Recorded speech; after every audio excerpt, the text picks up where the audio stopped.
कल के रख हौसला हो हम मंजर भी आएगा, कल के रख हौसला हो हम मंजर भी आएगा, अब प्यासे के पास चलकर समुंदर भी आएगा, थक कर न बैठ ए मंजिल के मुसाफिर, मंजिल में मिलेगा, मिलने का मजा भी आएगा।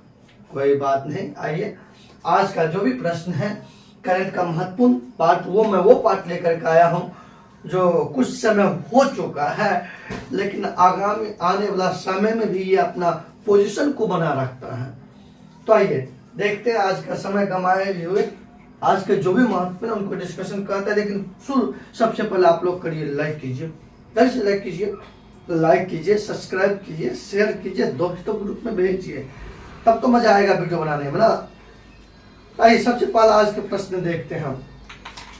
नारी शक्ति वंदन अभियान 2023, मतलब ये नारी शक्ति वंदन अभियान 2023 में लाया गया। ठीक, देखिए इस अभियान का उद्देश्य क्या है कि इसे मतलब इस अभियान तक महिला आरक्षण विधेयक, मतलब नारी शक्ति वंदन अभियान को महिला आरक्षण विधेयक 2023 के नाम से भी जाना जाता है। 2023 के नाम से भी जाना जाता है। तो प्रश्न पूछेंगे किस अभियान को महिला आरक्षण विधेयक 2023 के नाम से जाना जाता है? तो नारी शक्ति वंदन अभियान 2023। अब आइए 2023, अब ध्यान दीजिए, नारी शक्ति वंदन अभियान लाने के लिए संविधान में 128वां संशोधन पेश किया गया। मतलब नारी शक्ति वंदन अभियान को मान्यता देने के लिए संविधान में कैमा संशोधन लाया गया? 128वां संशोधन के तहत नारी शक्ति वंदन अभियान को पारित किया गया। अब कहिएगा सर ये क्या है? इस अभियान के तहत जो है लोकसभा और राज्य विधानसभा में 33% सीट महिलाओं के लिए जो है ना आरक्षित किया गया। मतलब हर एक जगह महिला को घुसाते जा रहे हैं। मतलब जितने भी सीट होगा ना उसमें 33% ओनली महिला के लिए आरक्षित रहेंगे, उसमें पुरुष एंट्री नहीं कर सकता है। वो 33% छाड़ दीजिए और जो शेष बचता है उसमें महिला को घुसने का अधिकार है। मतलब आरक्षण के बावजूद भी वो इसमें घुसेंगे, प्रवेश कर सकते हैं, उस सीट पे लड़ सकते हैं। लेकिन इस 33% में पुरुष नहीं जा सकते हैं पुरुष, केवल महिला। तो आइए कहेगा नारी शक्ति वंदन अभियान के तहत लोकसभा और राज्य विधानसभा में महिलाओं के लिए कितना सीट आरक्षित की गई? तो 33% सीट आरक्षित की गई। अब आइए, और ये प्रावधान जो है नारी शक्ति अभियान ये जो है 15 साल के लिए प्रावधान है। मतलब 15 साल तक जो है ये लागू रहेगा। और ये आगे देखते हैं। तो हो गया नारी शक्ति वंदन अभियान 2023 में लाया गया। इसे महिला आरक्षण विधेयक 2023 के नाम से भी जाना जाता है। संविधान में 128वां संशोधन पेश किया गया, मतलब इस अभियान के लिए। इसके तहत लोकसभा और राज्य विधानसभा में 33% सीट आरक्षित किया गया। किसके लिए? महिला के लिए। और ये प्रावधान 15 साल के लिए है, मतलब 15 साल तक लागू रहेंगे। ये तो हो गया। अब एक बात देखते हैं, नई शिक्षा नीति 2020। तो नई शिक्षा नीति 2020 आपको लाया गया। नई शिक्षा नीति 2020 लाया गया। इससे पहले आपको नई शिक्षा नीति 1986 में राजीव गांधी प्रधानमंत्री के शासनकाल में लाए गए थे। तब से लेकर के 2020 में आपको नई शिक्षा नीति लाए गए प्रधानमंत्री के शासनकाल, मतलब प्रधानमंत्री नरेंद्र मोदी के शासनकाल में लाए गए। अब नई शिक्षा नीति का जो ढांचा और रूपरेखा वह जो भी तैयार किया उसका नाम है के कस्तूरी रंगन। यानी कि नई शिक्षा नीति के अध्यक्ष के कस्तूरी रंगन अब आप लोग को पढ़ने में कोई दिक्कत नहीं होता होगा। क्यों, मैं इधर बताता हूँ तो इधर आ जाता हूँ, इधर बताऊंगा तो उधर चले जाऊंगा। आप लोग को समस्या समाधान मजा से पढ़ते होंगे आप लोग। तो आइए, तो नई शिक्षा नीति का अध्यक्ष कौन है? के कस्तूरी रंगन। यानी कि यही के कस्तूरी रंगन ने ही नई शिक्षा नीति का जो भी है उसमें प्रावधान वो तैयार किए। ठीक, उसके बाद अब आइए, तो नई शिक्षा नीति कितने वर्ष के बाद लाए गए? तो 34 वर्ष के बाद लाए गए। तो पूर्व में कब लाए गए थे? तो 86 में लाए गए थे, तब से अभी तक नहीं लाए गए। ठीक, अब ये आगे चलते हैं अपना सब। तो नई शिक्षा नीति सर्वप्रथम उत्तराखंड राज्य ने लागू किया। तो हीटेड क्वेश्चन लिख लीजिए। कहेगा नई शिक्षा नीति को सबसे पहले किस राज्य ने लागू किया? तो वो उत्तराखंड ने लागू किया। और आप लोग को बताना कि उत्तराखंड का राजधानी तो देहरादून। एक बात और समझिए, जब सबसे पहले उत्तराखंड ने लागू किया तो सबसे अंतिम में कौन लागू किया? तो असम। कौन? असम। सबसे अंतिम में सबसे पहले लागू किया उत्तराखंड, तो सबसे अंतिम में लागू किया असम राज्य। ठीक ना, असम की राजधानी दिसपुर। अब आगे आएंगे, तो नई शिक्षा देखिए, अब सबसे पहले देखते हैं नई शिक्षा नीति का जो मॉडल जो है ना, मॉडल उसका क्या मॉडल है? तो वह है आपको 5+3+3+4। पहले आता था 10+2। पहले जो मॉडल था, हम यहाँ थोड़ा सा लिख रहे हैं, पहले मॉडल था 10+2। देखते पहले 10+2 लिखा रहता था, अब वो 10+2 नहीं मिलेगा देखने को। अब उसके जगह मिलेगा क्या? 5+3+3+4। मतलब पुराने शिक्षा नीति जो 86 में आया था उनका मॉडल था 10+2। अब जो नई शिक्षा नीति जो आई है उनका मॉडल कर दिया है 10+2 के स्थान पर 5+3+3+4।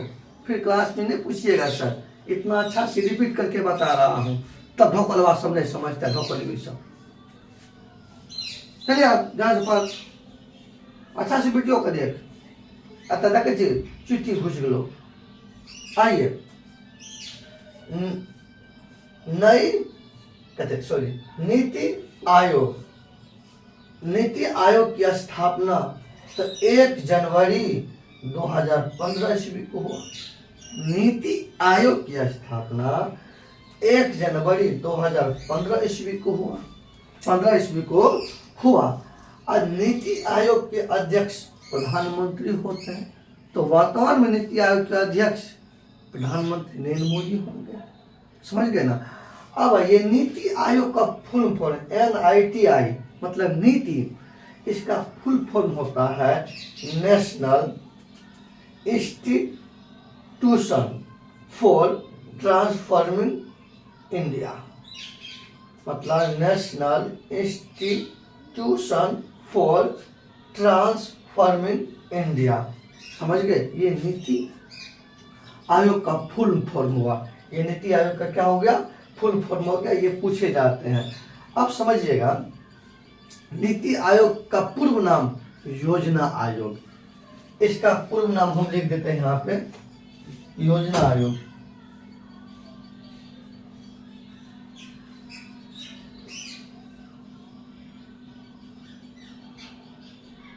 योजना आयोग, सॉरी योजना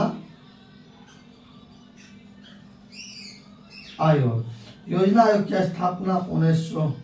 आप लोग खुद देखिएगा, हम सब कुछ नहीं बताएंगे, आप लोग खुद करके आइएगा। बताइए, नीति आयोग का पूर्व नाम है योजना आयोग, और आप लोग को लिखना है कि योजना आयोग की स्थापना कब हुआ। हर एक जगह हमें बताएंगे, आप लोग क्या कीजिएगा। चलिए अब अपना लोग इस साइड आ जाते हैं। इस साइड हो गया, तब इस साइड पढ़ेंगे। हाँ, लाइक करो, लाइक करो, लाइक कर, जल्दी से लाइक करो ना, सब्सक्राइब करो, शेयर करो, कमेंट कर, कमेंट कर, जल्दी से कमेंट कर।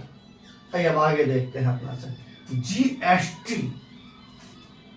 Goods and service tax, Hindi में वस्तु और सेवा कर कहते हैं। GST goods and service tax, Hindi में बोलते हैं वस्तु एवं सेवा कर। और ये जानते हैं इसे लागू किया गया 1 जुलाई 2017 ईस्वी से लागू किया गया। ध्यान दीजिए, यह एक अप्रत्यक्ष कर है, इनडायरेक्ट टैक्स। अप्रत्यक्ष कर वह कर होता है जो स्वयं जमा नहीं करके किसी के माध्यम से जमा कराता है, उसे अप्रत्यक्ष कर कहते हैं। लिखिएगा परिभाषा, अच्छा लिखा दे जो देखिए, अप्रत्यक्ष कर वह कर होता है, अप्रत्यक्ष कर वह कर होता है जो स्वयं जमा नहीं करके दूसरा कोई जमा करता हो, मतलब स्वयं जमा नहीं करके कोई दूसरा जमा करता हो, वह होता है इनडायरेक्ट टैक्स। अब आइए, जीएसटी को लागू करने के लिए, आज लगता मैक गड़बड़ा गया दौड़ी से। आइए अब अपना सब देखते हैं। अप्रत्यक्ष, देखिए इसे लागू करने के लिए संविधान में 101वां संशोधन लागू किया गया। मतलब जीएसटी को संविधान में 101वां संविधान संशोधन के द्वारा लागू किया गया, जीएसटी को लागू किया गया। उसके बाद अब आइए, वैश्विक शांति सूचकांक 2023, कौन सी? वैश्विक शांति सूचकांक 2023। सबसे पहले देखते कि ये रिपोर्ट तैयार किसने किया? जो तैयार किया वही तो जारी करता हुआ ना।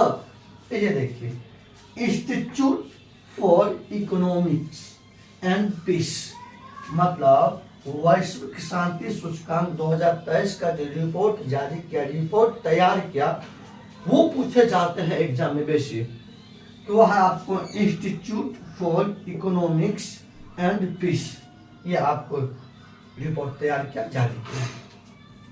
अब आइए, इस मतलब वैश्विक शांति सूचकांक में प्रथम स्थान आपको रहा किसको? आइसलैंड का। मतलब सबसे शांति कोई हो वाला नहीं, शांति पूर्वक जिंदगी अगर कोई बिताता है तो आइसलैंड। आइसलैंड का राजधानी लिखिएगा, राजधानी आप लोग। आइए, अपना भारत का स्थान 126वां, 14 के बाद सब तो इंडिया में है, तो कहाँ शांति मिलेगा? देखते हैं कितना स्थान है, 126वां। कब सोचेगा पड़ोसी आकर लुट के भाग जाए, तो कहाँ से शांति मिलेगा? कहाँ से मिलेगा शांति? देखिए क्या पोजीशन, देखिए थोड़ा शर्म कीजिए आप लोग भी कि हम लोग कहाँ पोजीशन है मेरा। लुटेरा सब तो इंडिया में है ना, यही हाल होगा ना, यही हाल होगा। आइए, हमको शर्म लगता है रहने में। इंडेक्स में सूचकांक देखते हैं ना तो ये हाथ दर्द होता है। चरवाटा पिटवा लुटवा सब इंडिया में है। आइए, कालाजार को पूरी तरह समाप्त करने का, कालाजार समाप्त कर, तो अंदर में कालाजार चौका पहले समाप्त कर दो, तब ना बाद से कालाजार समाप्त करेगा। कालाजार के समाप्ति, कालाजार को पूरी तरह समाप्त करने का लक्ष्य रखा गया 2023, मतलब इसी साल में। चलिए सबसे पहले आप लोग स्क्रीनशॉट लीजिए, मेरा मूड खराब हो गया। लीजिए स्क्रीनशॉट, ले लिए होंगे स्क्रीनशॉट। अब स्क्रीनशॉट ले लिए होंगे तो आइए आराम से इसका सार बिंदु समझिए, कैसे क्वेश्चन पूछेंगे, कैसे जवाब देना है। प्रश्न पूछेंगे, नारी शक्ति वंदन अभियान कब शुरुआत हुआ? तो 2023 में। इसे किस नाम से जाना जाता? महिला आरक्षण विधेयक 2023 के नाम से जाना जाता है। संविधान में 128वां संशोधन पेश किया गया था, मतलब 128वां संशोधन के माध्यम से इसे पेश किया गया।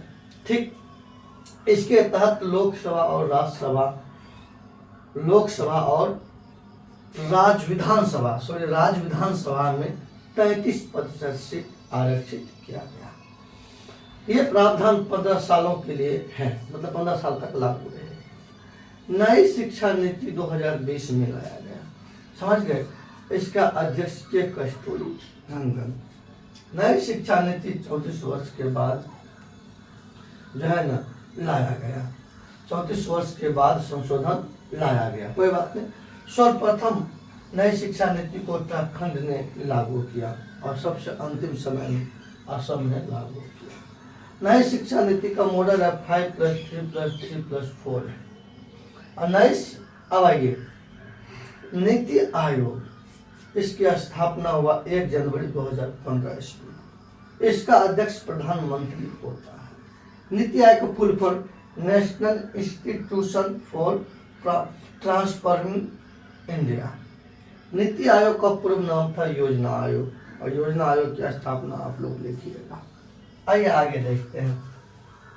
GST, goods and service tax, वस्तु एवं सेवा कर, लागू 1 जुलाई 2017 से हुआ। यह एक अप्रत्यक्ष कर है। 101वां संविधान संशोधन लागू किया गया, मतलब 101वां संविधान संशोधन के द्वारा जीएसटी को लागू किया गया। वैश्विक शांति सूचकांक 2023। अब ध्यान दीजिए, इसका जारी करता Institute for Economics and Peace. प्रथम स्थान आइसलैंड को, भारत का स्थान 126वां। कालाजार को समाप्त करने का लक्ष्य है 2023।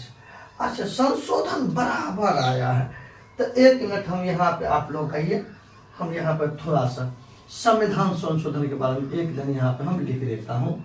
आइए, संविधान संशोधन।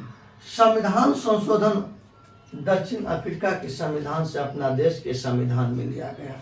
कहाँ से लिया गया? दक्षिण अफ्रीका। दक्षिण अफ्रीका के संविधान से संविधान संशोधन भारत में लिया गया, और भारत के संविधान के भाग 20 में और अनुच्छेद 368 में संविधान संशोधन का प्रावधान है। ध्यान दीजिए, भारत में संविधान संशोधन दक्षिण अफ्रीका के संविधान से लिया गया, लिखिएगा। और संविधान के भाग 20 के अंतर्गत संविधान संशोधन का वर्णन किया गया, और अनुच्छेद 368 के अंतर्गत संविधान संशोधन का प्रावधान है। आप लोग जल्दी से आप शॉर्ट तो ले लिए होंगे, इसको भी लिख लीजिएगा। लाइक कीजिए, सब्सक्राइब कीजिए, शेयर कीजिए, कमेंट जरूर कीजिएगा, और दोस्तों के ग्रुप में भी भेजना मत भूलिएगा। चलिए, आप लोग को मजा होगा, चुटकी में याद करा देंगे, टेंशन फ्री, क्योंकि मैं रोज लेकर आता हूँ करंट का पार्ट और एक एस्थेटिक्स के पार्ट का, और एक शॉर्ट ट्रिक भी लेकर के 1-2 दिन पे आता हूँ। चलिए, जय हिंद, जय भारत, धन्यवाद आप लोग को।